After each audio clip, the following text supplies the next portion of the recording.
Hey, 1.3 B. See this little B right here? Boom. You know what that tells you? Today's video is an extension, which means it's going to be short. Woo! Fasten your seatbelts, because here we go. An absolute value equation is what we're looking at today. An absolute value equation that contains an absolute value expression. And these are a couple different types. The absolute value of x equals 2, absolute value of x plus 1 equals 5, 3 times the absolute value of 2x plus 1 equals 6. All different absolute value equations. Now, before we jump right into this, I think it's important that we review just exactly what absolute value is.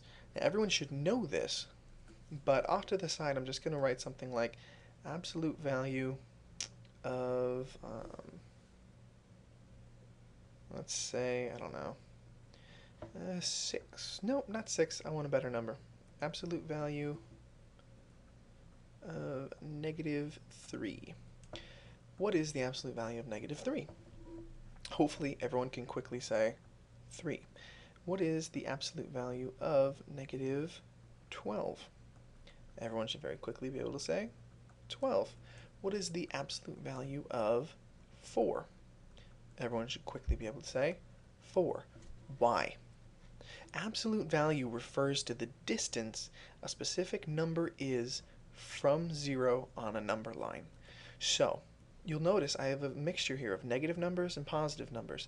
So it doesn't matter whether the number is negative or positive. If I look at a number line and I see where 0 is, 1, 2, 3, 4. The absolute value of 4, it is 4 units away from 0, so it's 4. -1, 2, 3. The absolute value of -3 is 3, because regardless of the fact that it's 3 units away in the negative direction, it's still 3 units away. 4, 5, 6, 7, 8, 9, 10, 11, 12. Absolute value of -12. Again, despite the fact it's in the negative direction, it's 12 units away. So the absolute value of -12 is 12. Okay, so this is the type of thing we're looking at. And a lot of people find this pattern and basically say whatever's in the absolute value, make it positive. Because, that is a useful pattern to follow, rather than thinking all the time that it's a specific unit away from 0, despite the fact that that understanding is very, very important. Alright, so now let's look at how the absolute value behaves in an equation. Okay, let's look. If I say, for our first example, absolute value of x equals 2, you might think, well, the absolute value of 2 equals 2, right? 2 is 2 units away from 0, but there's also another solution. The absolute value of -2, because that also equals 2. -2 is still 2 units away from 0 on a number line. Over here, you might be able to see, okay, x plus 1 equals 5. Well, the absolute value of 5 is 5, so that must mean that 4 plus 1, so x equals 4, would be 5, right? And it would be. That would be absolutely true. But there's also another solution. -6 plus 1 equals -5. And the absolute value of -5 is also 5. So we have two solutions again. Are you noticing the pattern? It's right down here in the key idea. To solve a certain type of absolute value equation, there's two different solutions that we can find. And, rather than sitting here and trying to figure it out mentally and running through different options and plugging in values, we can do it more algorithmically and through the use of equations. So let's take a look at how we would solve this, not just by plugging in numbers and noticing the patterns. In our first example, I have x minus 4 equals 6. So basically what's going to happen here is I have a possibility where x minus 4 actually does equal 6, and the absolute value of that number will be a 6. Or I have the possibility where x minus 4 comes out to be a negative 6. And then the absolute value of that negative 6 is going to be a 6. So I need to solve both of these different equations in order to get my two solutions. Over here, I would add 4 to both sides to get the variable by itself and keep the equation balanced. So that would be x equals 10. And over here, again, I would still add 4 to both sides of the equation to get the variable by itself and to balance the equation. But over here, negative 6 plus 4 does not equal 10. It equals negative 2. So I have my two solutions, 10 and negative 2. And you can try them out. I highly suggest that you check for it. All right, and just to remember what we're talking about here, I have 0 in the middle.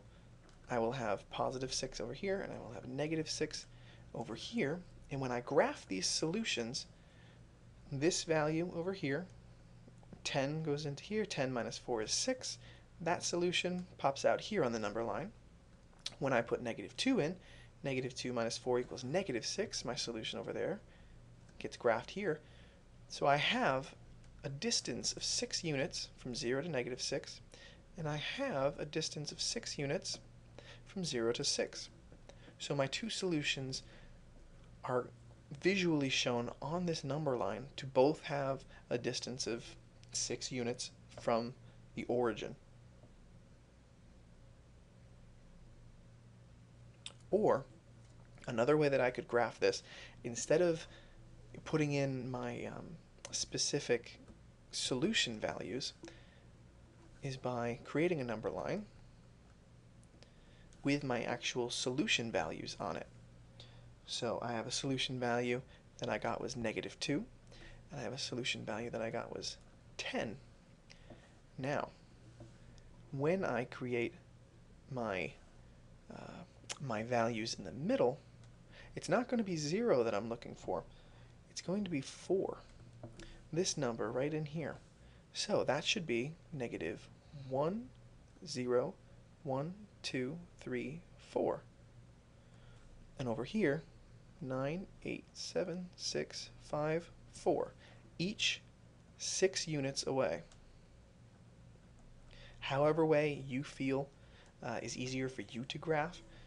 I think, focusing it on the 0 and plugging in the values is a simpler way for me. But you might be a little bit different. Let's go ahead and solve B. I have again 3x plus 1 equals negative 5, and that is fantastic. That could happen. Or I have the possibility that 3x plus 1 equals 5. Alrighty, so what is it that we are trying to do here? I need to figure out a way that the absolute value of 3x plus 1 equals negative 5. Now I've split it into my two different possibilities, and I could go ahead and solve and I could get some numbers, but why am I not going to do that? I want you to take a second and really think about why I'm not even going to bother solving this equation. 3x plus 1, the absolute value, equals negative 5.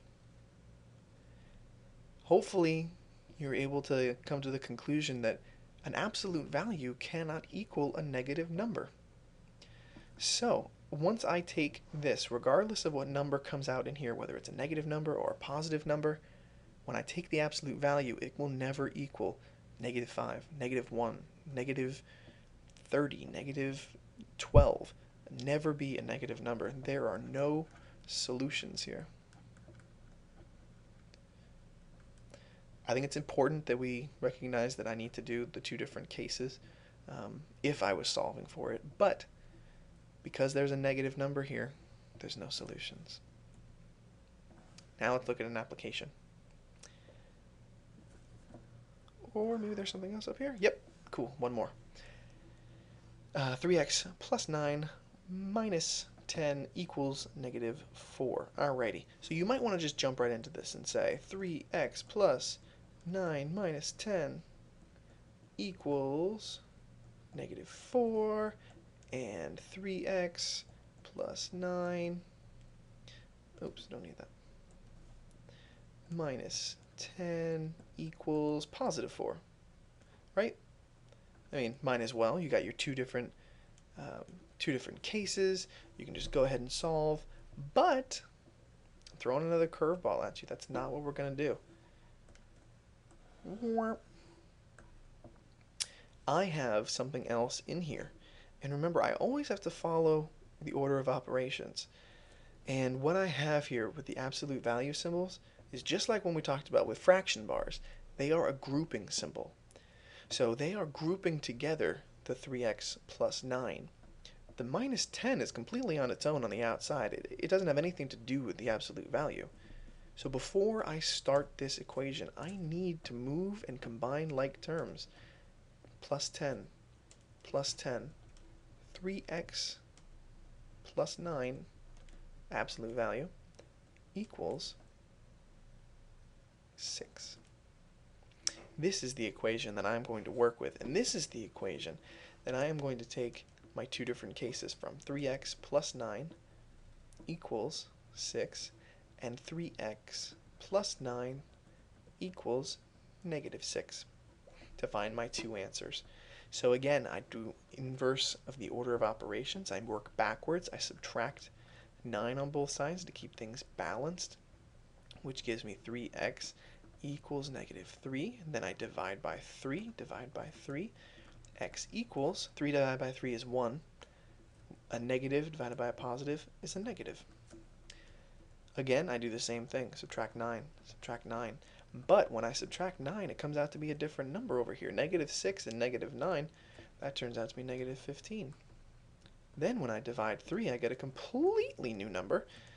X equals, 15 divided by 3 is a 5. A negative divided by a positive makes that negative 5. My two solutions here, negative 1 and negative 5. Alrighty, last piece, example 4, application. In a cheerleading competition, the minimum length of a routine is 4 minutes. Huh, didn't know that. The maximum length of a routine is 5 minutes. Okay, alright. Looks like you got a minute to play with in there. Write an absolute value equation that has these minimum and maximum lengths as its solution. Huh, very, very interesting. So, let's see how we can do this. I'm essentially trying to do a little something like this. Number line, I'm going to have 3 main points. One that's 4 minutes, one that's 5 minutes. I guess halfway between there would be 4.5. And this is my solution area. I have one here, boom, boom. Distance of 0.5 units from each other. Alrighty, so that kind of gives us a pretty good amount of information there. It tells me that the solutions of my equation are going to be 0.5, because 0.5 is the amount of units from the center. It also tells me that centrally between these two things is 4.5, which tells me that's exactly what my equation needs to show. Let me come back for you for a second. Let's remember this equation. X minus 4 equals 6. It told me some very, very important information. It said that my things had to be 6 units away from the center, which was going to be at 4. So I can take that same thing and use the exact same logic here and say that absolute value of x minus 4.5 has to equal a solution of 0.5 units away from each other. And this is actually as simple as it gets. That is my solution, right? That is my equation right there, which represents these two solutions, each being 0.5 units away from their center point. Alrighty, let's work on the assigned problems. We will talk about this next time if there are any issues and problems, and we'll work on them. I'll see you guys in class. Good luck.